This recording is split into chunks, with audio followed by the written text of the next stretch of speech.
Isn't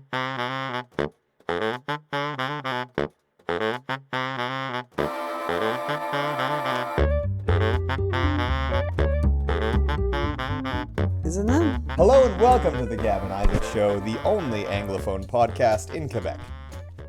No, that's not true. You always say that, the only, the biggest, the largest. And it's never true. You're so humble. You're saying that none of these things are true? Are you saying that I'm an agent of chaos? So I was at a journalism congress all weekend, and Congress I in think English is conference. Conference. And there's a gala on the Saturday night where the biggest awards of like Quebec journalism are awarded. Yeah. And I think we should submit our crisis survey for next year, because it's always for the year before, you know. So. Okay, so this year was given for 2024. Yeah. We have to submit our housing crisis story. We will. We also are submitting to the CAJ this year. Yeah. In French and English? Is CAJ French and English? Or is CAJ just English? They say they're French and English, but they're English. Okay, so we submit the rover to the CAJ. Because I don't think the jury could read or understand French. Hey, in fairness, we did our application for the housing crisis grant last year in English, and it almost ruined it. I don't know, have we told that story publicly? I think so, yeah. Okay, well, in case you haven't heard it, basically what happened is they didn't understand that I use non-binary pronouns and thought that Chris wrote the grant for us. And so then they accused us of plagiarism. And me and Gab were like, bite us. No, I was like, okay, whatever, we accept your decision, but But how dare you accuse us of plagiarism? Yeah. We were like, it's our reputation. Yeah, how dare you accuse us of that? You don't have to like our project. No, but and out there, if you have a doubt that you didn't check out, they didn't even reach out. They didn't even email us. They went from not responding to you guys committed plagiarism, and we were like, pardon? Like, this is a crazy accusation. Anyways, we won the grant. I think that's I think that's the first, because we hadn't known each other that long. We were friends for 2 months at that point. Yeah, and I think like I showed my feet right away with this thing. Yeah, it was, but I like that. So that's what I'm attracted to. But I was like, out there, you like, for fuck's sake, funny I made this grant program. I made this grant program. I know you did. Seriously. Yeah. What the fuck? But it's so funny because Anyway. It was just terrible. It was just terrible. I wrote a letter to them being like, this is inappropriate and I demand that you apologize. And then Gab made it even harsher, and like mine was harsh, but then Gab made it brutal. Well, yeah, but it was for good more reasons. It was more. It's about reputation. Harsh, but I think also it was more diplomatic. Oh yeah, I don't remember what you wrote. I don't know. All I remember is that you absolutely ravaged them, and they gave us the grant. Well, it was kind of They publicly insulting, apologized. They responded by publicly apologizing and giving us the grant. So. Thanks for the money, guys. We did the work. Trust me. Yeah. We did way more than what we were paid, frankly. Yeah. That being said, totally. Claire and Chris gave us a lot of money, relatively speaking. We did too much. Yeah. We should have done less. Yes. When we did the application. I don't know why I followed you. I should have known better. You should have. I blame you. I know. I followed your motivation. It was my first really big project, and I was like all excited, and like I didn't think that I would blow up online, and so I was like, this is going to be the only thing that I do, and so I wasn't worried. And then Gab was like, it did give you like all your other like, you know, it helped you build your journalism. I agree, but man, way too ambitious. There's so much. I'm nothing if not ambitious. Yeah. I want to do season 2. Yeah, we should. Totally. On this podcast. Yeah.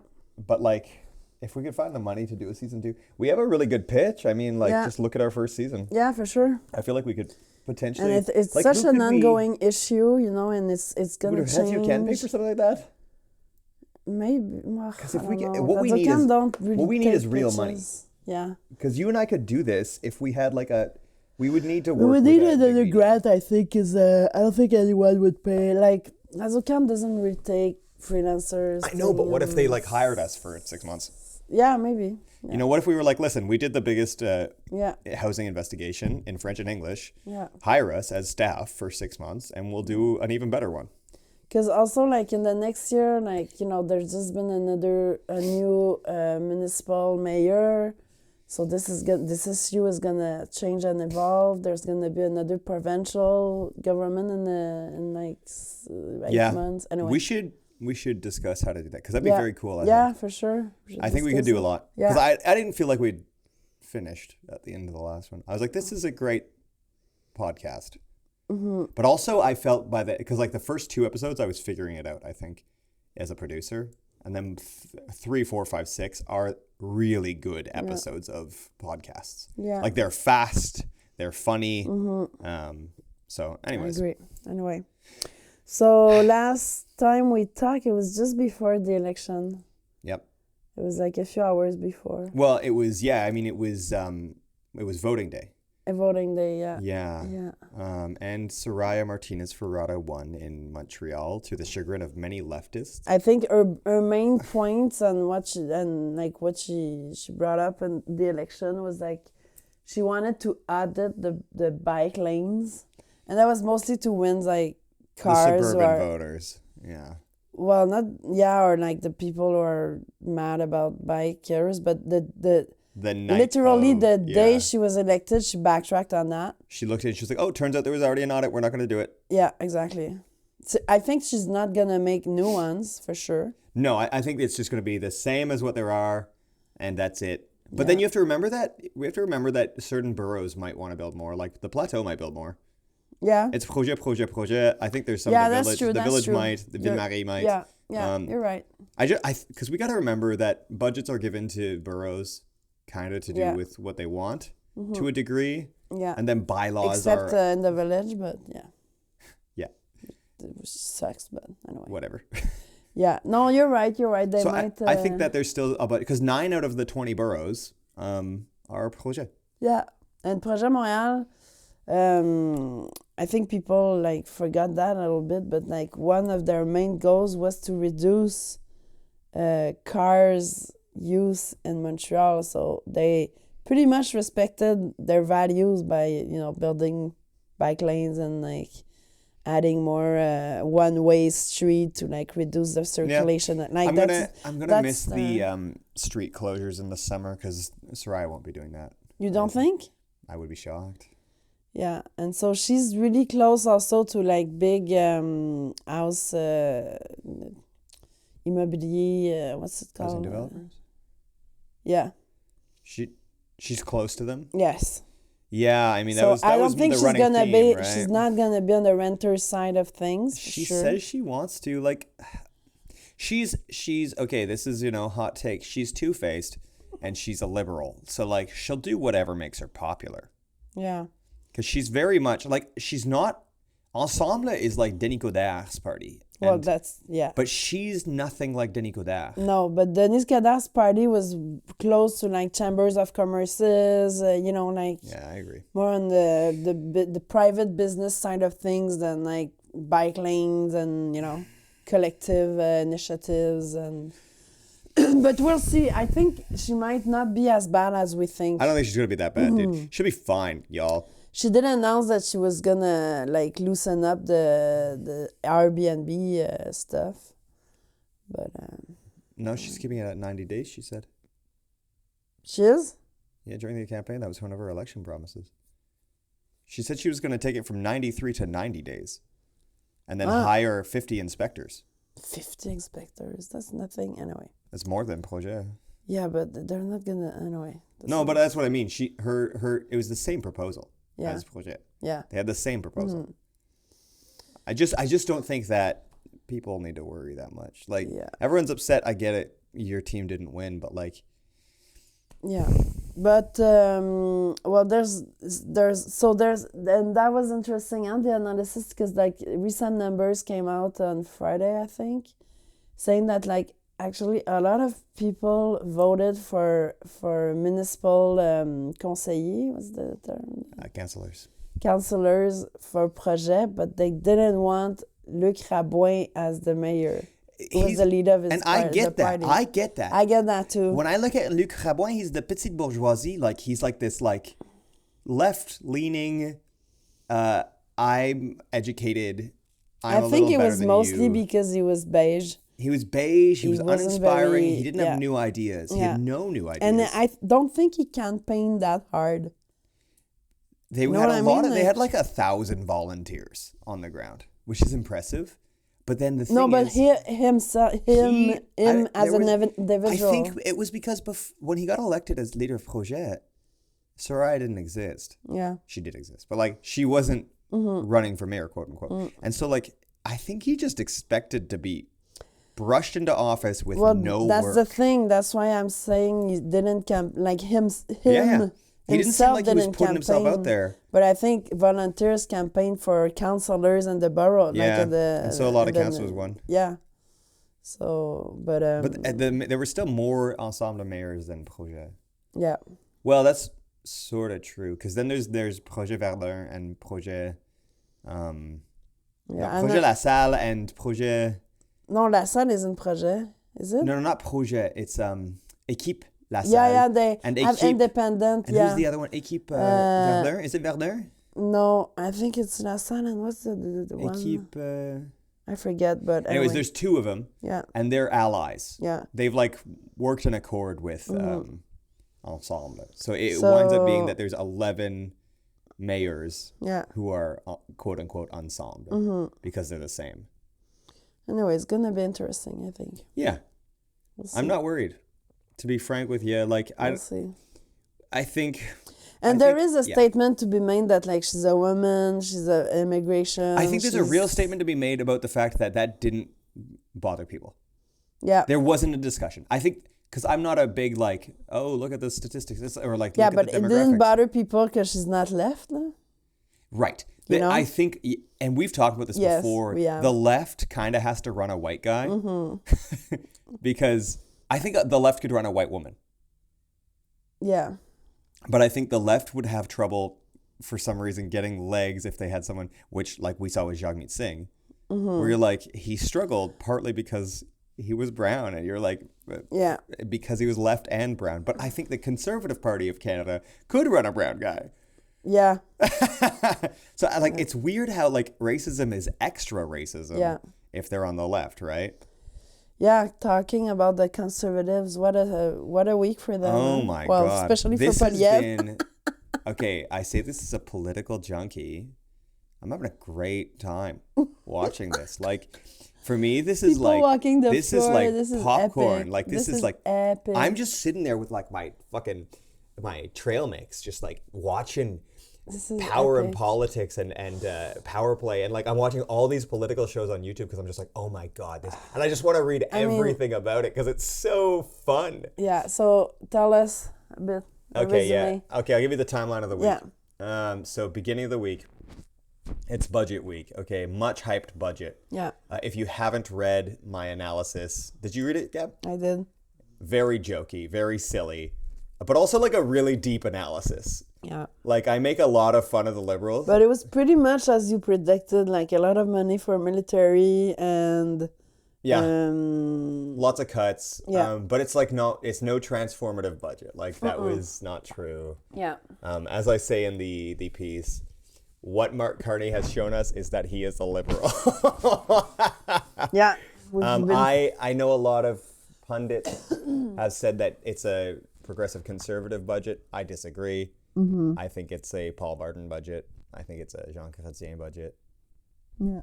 But is there a difference is the other question that we have to ask at that point. So I think it's a pretty normal budget. We're going to lose some, but we're not going to lose that much. Yeah, but that's not what I tell us about the conservative. I know, I'm getting walking there. I got distracted. So the budget happens, and Philippe Champagne is like, it's the most transformative budget in the world. That was my impression of Champagne. That was pretty Champagne, good. by the way, is the Minister Minister of Finance. And then, I think on Wednesday, somebody crossed the floor from the Conservatives to Liberals, to Chris d'Entremont. And he's an Acadian, so he's a French-speaking East Coaster. And he's like a progressive conservative. So, and the PCs out east are very similar to the Liberals. And by similar, I mean it's the same party, basically. And so he was having a problem since day one because he refused to even show pictures or associate himself with the leader of the Conservative Party, Pierre Poilievre. It's surprising he didn't leave before. It is surprising. How come it took him so much time? He's been with the Conservatives for more than 20 years now. Yeah. That's why. It's because he's been a Conservative Party guy since... And he must have had like a lot of like corridor, like off-track conversation with Liberals, to make... Of course. And so he crosses the floor, joins the Liberal Party, and there's rumors going around, okay? Everyone, Chantal Hébert is like getting told by everyone, like there's 3 or 4 others who are thinking about leaving. Yeah. And Matt Genereux, but I think he's in Ontario. No, he's in Albertan. So I don't know what's going on with that. Yeah. Anyways, I don't know what's with his last name. He suddenly resigns out of nowhere. Doesn't say anything to Pierre Poilievre. Usually when you resign, you say thank you to the leader, thank you. That's always what you do. And I was just reading an article that I actually wanted to share with you guys by Carolyn R. Parsons. Do you know Carolyn? No. Okay. She's really big on Substack. Okay. And she said some really good stuff in her article here.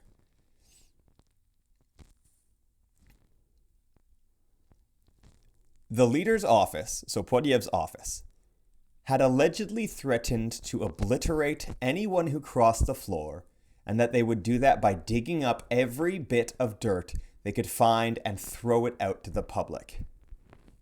And then Sharon Kaur said that she's been speaking to a lot of CPC insiders and MPs who say Pierre Poilievre is threatening to ruin anyone thinking of crossing the floor, digging up dirt, blackmail, and the works.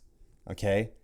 And so she goes on to say that this is going to blow up in Poilievre's face if the threats are true. There will be whistleblowers and the truth is going to come out. There is no loyalty among thieves, right? Mm-hmm. And so she goes on to conclude, you can inspire loyalty, you can demand fealty, but if you only issue orders under the threat of destruction when neither of the forced to work, you've already lost control of things. And what got me is, okay, like I think me and Gab, we like worship at the altar of Chantal Hébert. Yeah.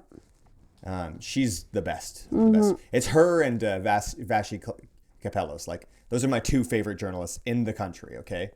And Chantal Hébert, several times this week, she said... Poilievre's done. Yes. Yeah. I think she's right. I think she's right. This is the kind of stuff Poilievre's going to try everything he can to hang on. Because this is, every time a leader is collapsing, they will fight. Look at Justin Trudeau. It took him a year and a half to fucking resign. I mean, how can he fight that? Like, people are walking, like... He's going to have to feel... leaving your party because of you, like... He's going to have to feel like he's going to get removed. He's not the type of guy to say, clearly I am no longer working out. Yeah, that's true. Right. So he's going to... If he leaves, he needs to get fired. He's going to get fired, or he needs to feel like he's about to get fired so that he can quit on his own terms, quote unquote. And so... when Chantal Hébert is like, this is the end of Poilievre's political career, she's never said that before. Yeah. After the RCMP thing, which we did talk about, she was like, this was his worst week yet, and we'll see what happens. But this week she said, it's pretty clear that it's ending.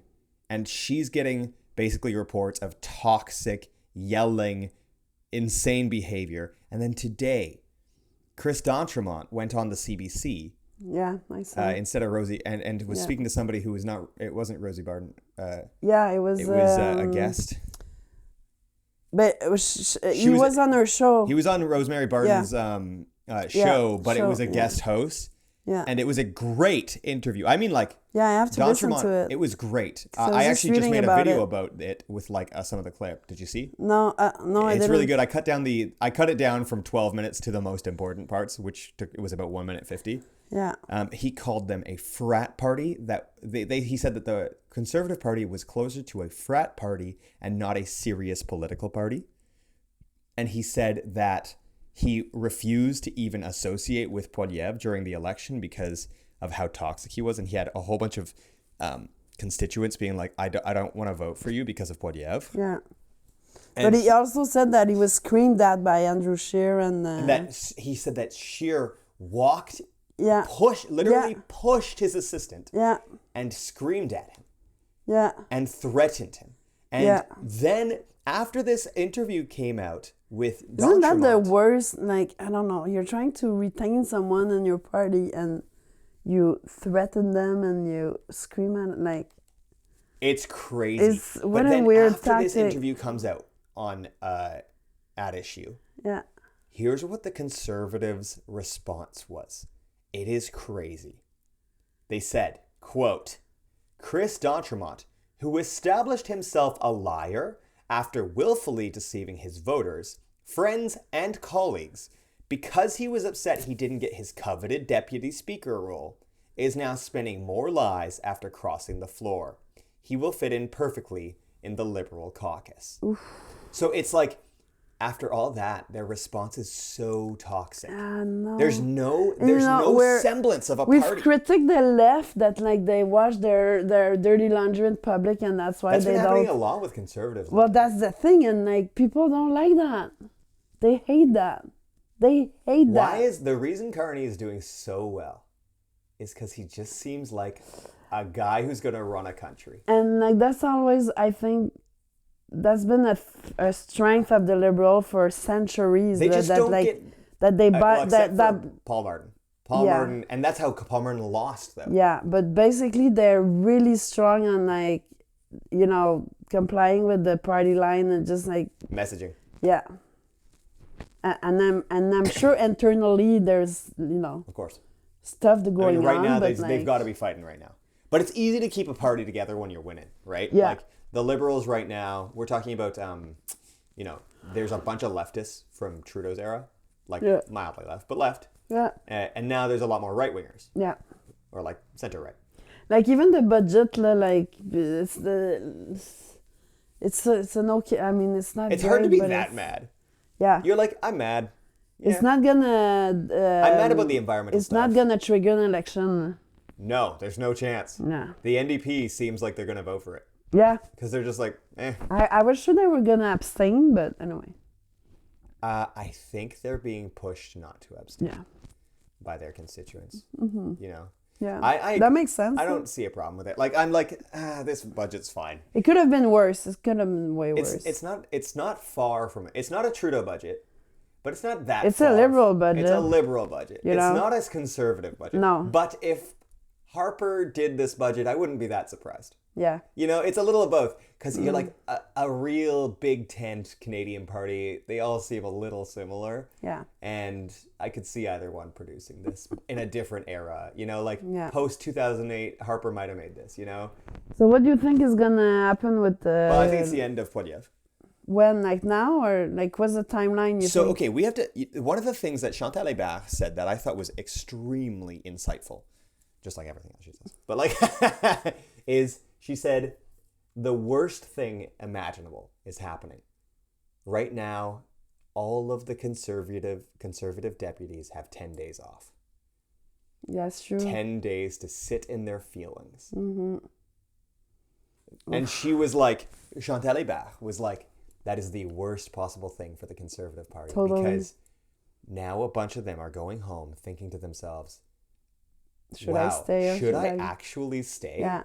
And they're not faced with the pressure of their colleagues to stay. Exactly. They're alone. They're with their families. They're with their wives. Yeah, they can have a lot of convos. And their kids, who a lot of them are adults, and they can be like, I'm unhappy. And their wife can be like, leave. Then you shouldn't be there.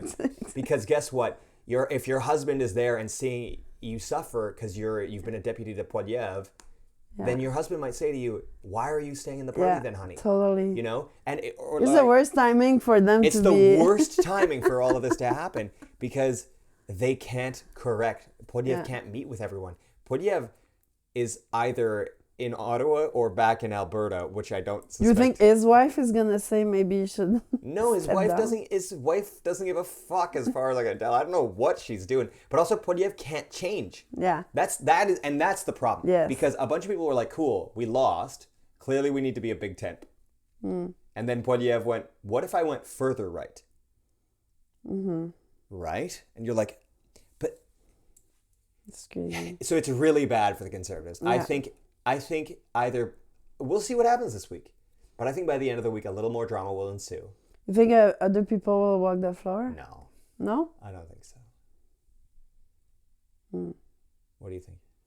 No, I don't think so either. But I do think that something's gonna. There's gonna be a vote or something, or I think don't know, maybe somebody in the caucus, because they have the Reform Act or whatever it's called, where they can kick him out. Yeah. I think maybe somebody starts floating that idea. Yeah. I think suddenly you hear. I think there's going to be a few articles this week from the CBC, from Toronto Star, from Globe and Mail that are like, and Conservative members off the record have leaked to us that there's 25 of them who. Did you see the Toronto Star article? No. Okay, here, I'll read to you. So on Friday, the Toronto Star posted an article that is not good. And it says this: a source with knowledge of caucus dynamics told the Star that 10 to 15 MPs are frustrated with Poilievre's leadership. But the source was unsure whether any will step up to confront him or cross the floor. Another source has knowledge of the internal strains and said it's unlikely more will cross, but others may simply leave. And I would say that's probably a good assessment. Yeah. I think it's unlikely more will cross. Mm-hmm. However, I wouldn't be shocked if a few left. Yeah, I agree. And if anything else happens, this week is over for Poilievre. Yeah. But if nothing else happens this week, I would say it's not over yet. I agree. But he might survive the leadership because the voting base of Conservatives, the people who vote in the party, are extremists. Or maybe someone else will step in also. Who? I don't know. I'm Andrew sure it's in the making.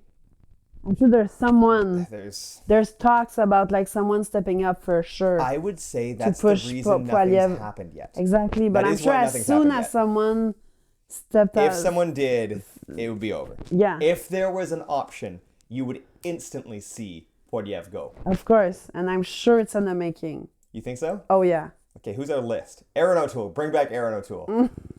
I don't think they're gonna bring. Justin Trudeau.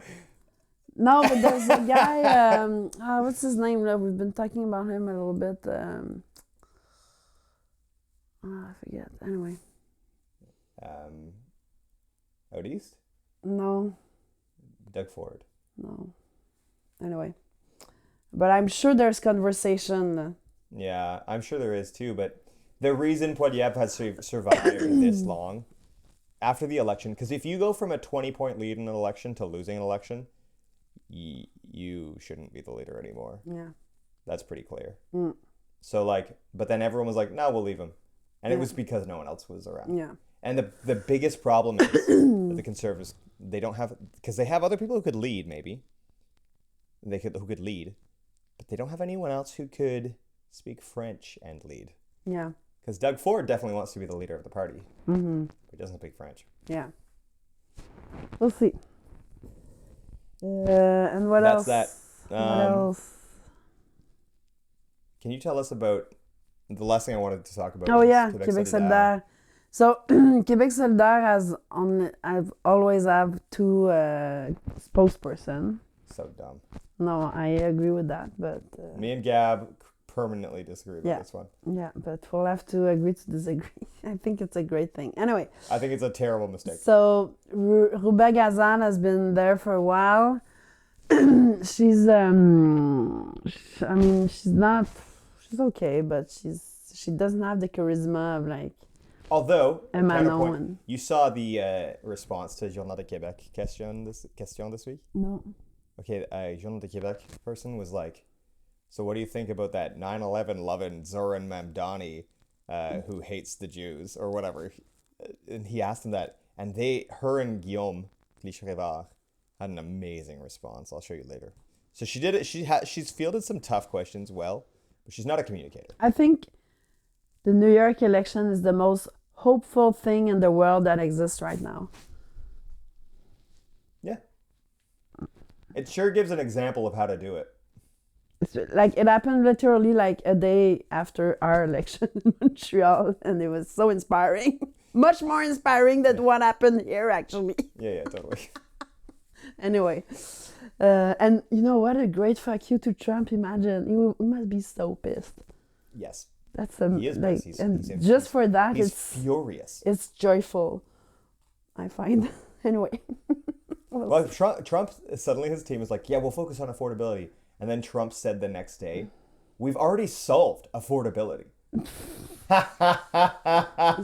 fucked. Oh my god. Anyway, so Quebec Solidaire had their conference, like their congress. Mm-hmm. What's Conference. the conference? This weekend, and they were gonna elect the the co-spokesperson. Uh-huh. There were 3 men in the list and the running and the And run. it's the male spoke. They always have a woman and a man. Exactly. So that was Never non-binary. Well, I'm sure they'd love a Maybe non-binary. they're sexist against non-binary. No, folks. they're not. It's just I don't think any non-binary person stepped up. Well, maybe they should. Yeah. How about you go? I don't want to be in a political party. Ew. Anyway. Especially not Quebec City. Hey. Anyway, so there was Solzhenitsyn, so he's in Quebec City. He used to be in another party that was called Option Nationale, and they merged with QS about, I wouldn't say 10 years, but like a few years back. And Option Nationale was really like all independent. It was really like to be the next PQ a little bit, but with more progressive and leftist ideas. And so, yeah, they merged with Québec Solidaire, and that's when Catherine Dorion and Solzhenitsyn, coming from that party, got elected with Québec Solidaire in the election after. And so he's been defending sovereignty. It's really his main thing. The other candidate was Étienne Grandmont, so he's also in Quebec City, is he? Oh, I don't remember. And he was the favorite. All the other deputies of Quebec Solidaire. I thought Etienne was going to win. Yeah, I know. Everyone thought that. And all the deputy except Ruba and Gabrielle Nadeau backed him up. Manon backed him up. And so, yeah, he had all the appui, the support of the other deputies. And there was another candidate who was an activist, like 65 years old. And it was I liked him. I think it was He had an awesome beard. Yeah, I think he was a bit trolling the run, but that's fair enough. But his beard was cool. Anyway, but surprisingly, it's the members of the party who votes for the spokesperson. So they voted to 50%. So it's really like kind of even. But there's only one round? Why isn't there more than one round? I don't know. So it's majority 50% for Sol. But I don't know. Most parties have several rounds. If there's usually parties, if there's no clear winner, you do another round. But I think there was a clear win. But a majority is not a clear win. So most parties, it's like if you don't get 70%, there's a second round. Well, apparently there wasn't. I don't know. Okay. So Ruba, like, apparently was crying with joy because I think she didn't position, like, she didn't back up anyone because she wanted to keep neutral, but for sure she wanted him because they're really aligned on sovereignty. My guess is that also the members of QS voted because they see the rise of the PQ, right? And I think their thinking is that we'll go all in sovereignty to like competition the PQ, but I think it's a terrible strategy. They are dumb to a degree, and like I am strongly strategy. In the habit of trashing the QS because I want them to win, and so I will continue destroying. But I don't think they'll win with making an election about sovereignty. Guys. Okay, just to remind you, Gab is always right. So, seeing as Gab is always right, Gab has said, and I quote, PQ is going to lose because they're going all in on sovereignty. And do you want to know what just happened 2 weeks ago? A poll came out in Journal de Montreal that said sovereignty is at an all-time low and it's looking real bad. 70% of Quebecers do not want sovereignty. So that is a huge amount. That means, like, you got to understand, 1995, yes, it almost won. Guys, in 1995, it had been 20 years straight of Quebecers building support for sovereignty. There has been no support building for sovereignty since then. Which means that if you want to do sovereignty, you now need to start a new project over the next 20 years to get to the point where people feel comfortable enough to leave.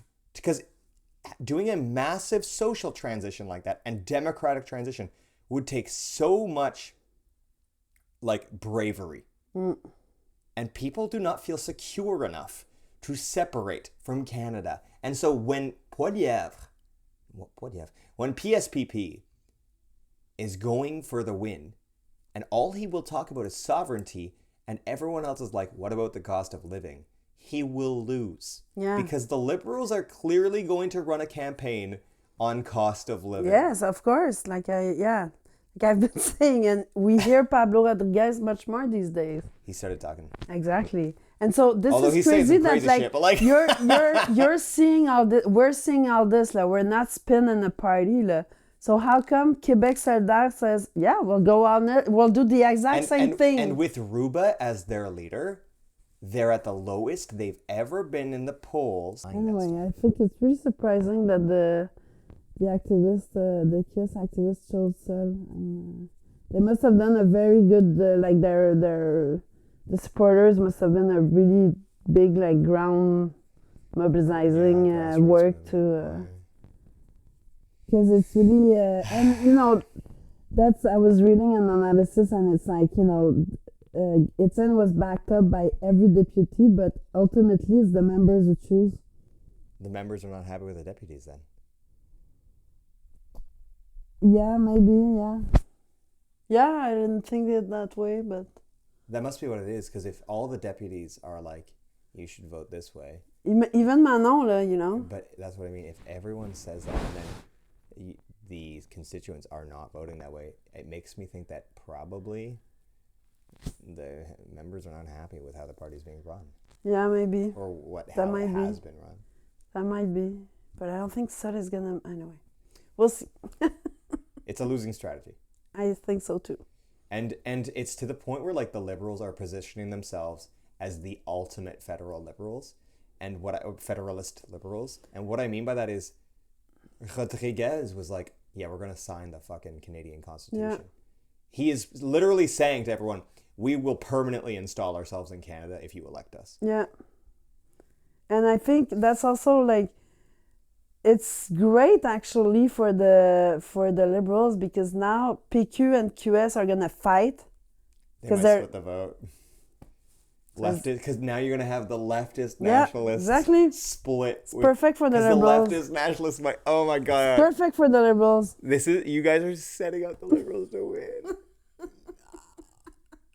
What a weird. PQ has no values, right? So PQ might just be like, let's steal some of their positions, and then they'll get into fights. Yeah, but clearly QS is like, no, we're stealing back the PQs. No. Because we're all in sovereignty. Good luck, guys. What a weird strategy. What a terrible strategy. It's going to be interesting to follow. It's over. That's it, guys. I hope you have a lovely day. Take care. Long live Quebec.